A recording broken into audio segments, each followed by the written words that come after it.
太冷了，怎么昆明大夏天都会下雪？云南美景哪里有？跟着佳宁一起走。据说早在2亿7千万年以前，石林处于滇黔古海的海底，一片汪洋大海。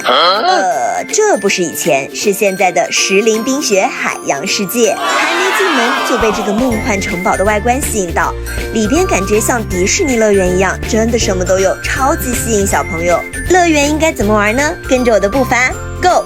第一站海洋馆，赶第一场美人鱼表演。海洋动物种类也是很丰富，可以喂海龟，还有水母公和海洋隧道探秘海底世界。第二站海豚馆的大型演出，海狮海豚聪明可爱，能抓住你的眼球，还有机会拿到免费合影票哦。第三站去冰雪世界，先冲雪景公园。